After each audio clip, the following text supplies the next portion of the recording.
First time looper, what would you recommend? The Boss RC-600 or the RC-505?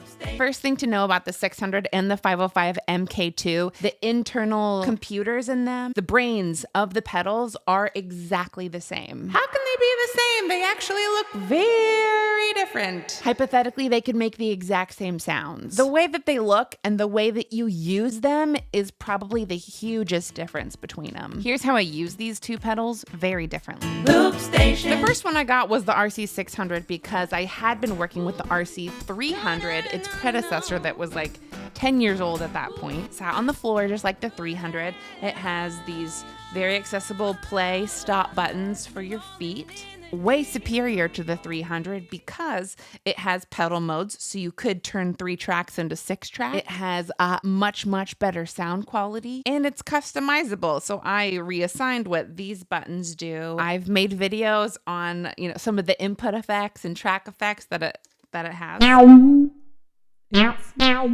I would use the 600 on my live streams to take song requests, doing like beatboxing and percussion and background vocals. I found, though, that I did not use the input effects or the track effects at all. The reason I didn't find myself using the effects built into the pedal is because the way to access them is by pressing loop.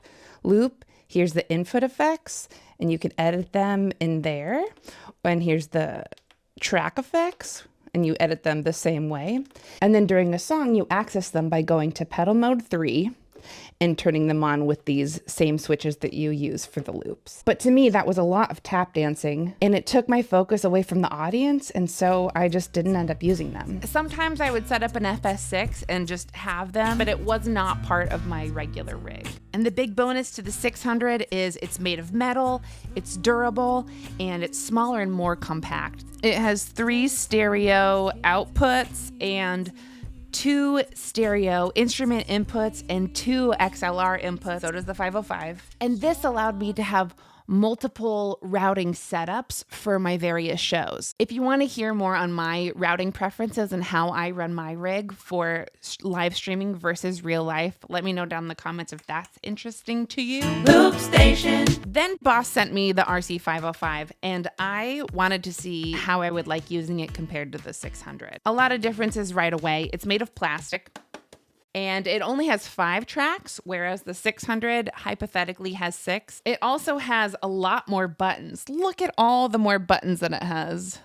Lots of fingerprints too. For each track, it has a play record, stop button, a fader for each track, and then it has these track and effects buttons, which the great thing about that, remember how I said the RC-600, I didn't use the input effects or the track effects very much? In the 505, you access them the same way. Press loop, and there they are.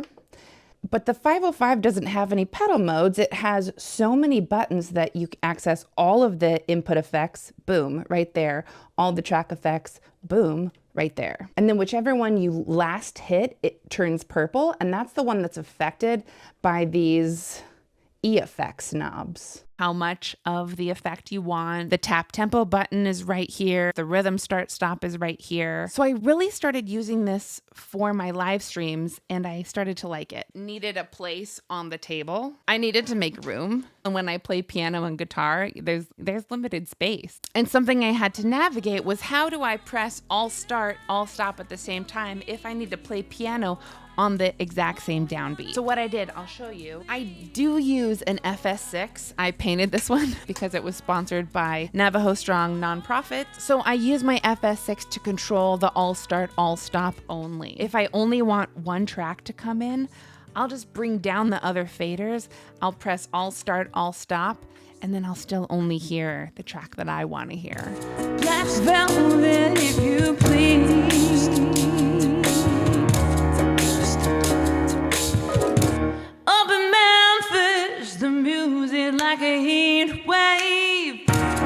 And that became my workflow with the 505. So is the 505 really better? Here I am making like quite the case for the RC-505, and it's true. I really like it. I like it for streaming. I like having 2 loopers in general. I used to have 2 RC-300s just in case one of them went down. I've kept my RC-505 set up here in the studio, and I take my RC-600 on gigs. If I were to bring the 505 to a gig, I would need it to be perfectly at hand height, so I'd need a table for it. I would need the FS6, and I also need to bring my long TRS cable to connect the FS6. Just that amount of extra gear makes me prefer the 600 because I can just set it on the floor. Ugh, I'm lazy. So that's my current usage for these two pedals. As I'm editing this video, I was gonna go into more detail about some of the criticisms I have for both pedals and why neither of them are perfect, but I think I'm gonna save that for another video. So let me know down in the comments if you wanna hear me go to town on these loopers, and I'll make a separate video for that. Which one of these pedals do you like the best, and which one would you recommend to a brand new person starting in looping? And thank you especially to my patrons that make this YouTube channel possible every single month.